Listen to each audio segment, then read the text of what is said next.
उड़ाया था, कहा था कि जिस देश में लोग अशिक्षित हैं करोड़ों की संख्या में, पढ़े लिखे नहीं, अपना नाम तक लिख नहीं सकते, अगर किसी डॉक्यूमेंट पर, किसी दस्तावेज पर हस्ताक्षर करने हैं तो हस्ताक्षर तक नहीं कर सकते और अंगूठा लगाते हैं। अंगूठा लगाने वाले करोड़ों लोगों के देश को संसदीय लोकतंत्र कैसे बचेगा, पार्लियामेंट्री डेमोक्रेसी कैसे चलेगी? लेकिन आज 60 साल बाद सारी दुनिया इस बात को स्वीकार करती है कि that India has had a vibrant vigorous democracy which no other developing country of the world has. हमारी इज्जत इसके कारण थी, हमारा आदर इसके कारण था। मैं कभी सांसद के नाते विदेशों में जाता हूं तो लोग मुझसे पूछते हैं कि भारत में जहां पर इतने लोग अशिक्षित हैं वहां पर लोकतंत्र सफल कैसे हुआ। मैं उनको समझाता हूं, मैं उनको कहता हूं कि लोकतंत्र की सफलता के लिए एक दूसरे व्यू पॉइंट को आदर के साथ देखना, उसको सहिष्णुता के साथ देखना, उसको टॉलरेट करना जरूरी है। और मैं उनके समझ में आता है। लेकिन मुझे उस दिन बहुत दुख हुआ जिस दिन मनमोहन सिंह जी की सरकार की मेजॉरिटी चली गई, लेकिन फिर भी कॉन्फिडेंस वोट को जीतने के लिए उन्होंने अपने सब लोगों को कहा, जितने भी कांग्रेस पार्टी के यूनिट्स थे, जितने भी मंत्री थे, जितने भी उनके सांसद थे, उनको कहा कि ऑपोजिशन के एमपीज को खोजो, ढूंढो, पता लगाओ कि उनमें से कौन कौन बिकाऊ है, बिक सकता है, कीमत क्या है। 5 करोड़ कीमत हो, 10 करोड़ कीमत हो, 15 करोड़ कीमत हो, 20 करोड़ कीमत हो, कांग्रेस पार्टी के पास इतना पैसा है कि हम उनको दे सकते हैं, लेकिन उनको विश्वास दिलाना होगा कि वो वोट हमको देंगे, वो अपनी पार्टी को वोट नहीं देंगे। ये 2006 की बात है।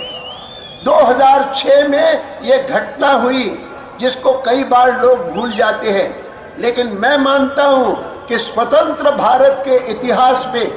इससे बड़ा कोई स्कैंडल नहीं हुआ होगा जो उस दिन हुआ, जिस दिन 19 एमपीज ने जो ऑपोजिशन के थे, उन्होंने ऑपोजिशन को वोट न दे करके कांग्रेस पार्टी को वोट दे करके विश्वास मत में जितवा दिया। हमारे 3 एमपी ऐसे थे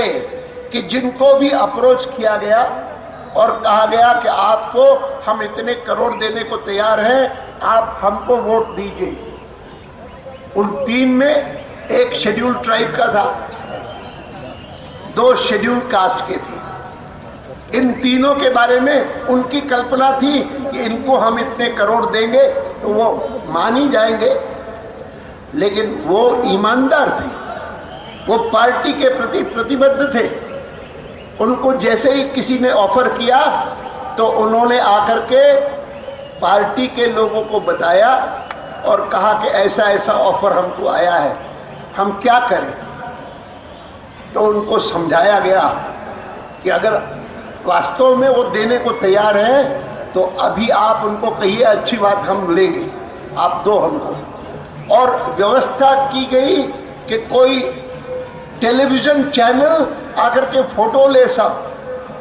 और पूरी व्यवस्था की गई जिसको स्टिंग ऑपरेशन कहते हैं, वो सब किया गया। और उन तीनों लोगों ने करोड़ों रुपए लेकर के, और उनको कहा गया कि वो करोड़ों रुपए लेकर के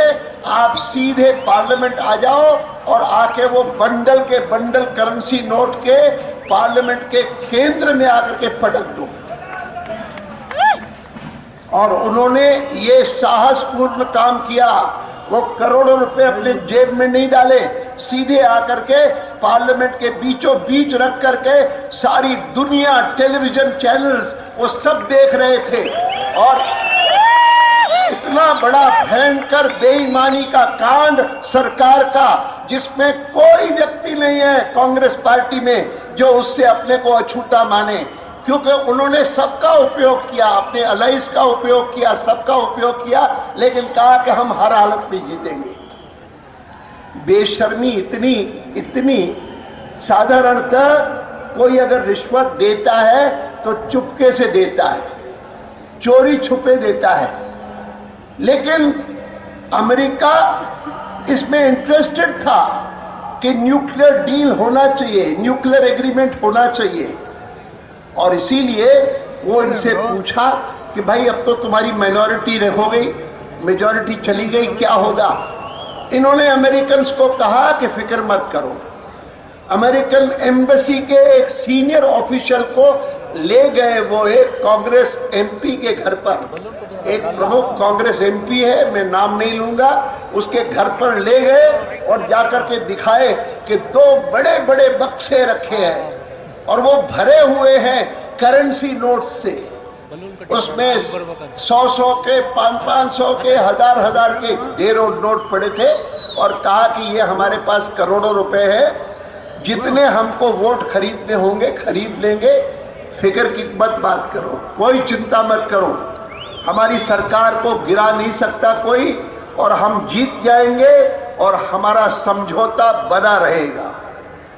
दुनिया के इतिहास में ऐसा कभी नहीं हुआ होगा कि कोई बेईमानी करे और बेईमानी को इस प्रकार से फ्लॉन्ट करे, उसका प्रदर्शन करे,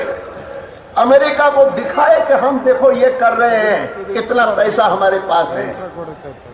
मैं इसीलिए बार बार कहता हूं कि 2G स्पेक्ट्रम स्कैम बड़ा स्कैम होगा,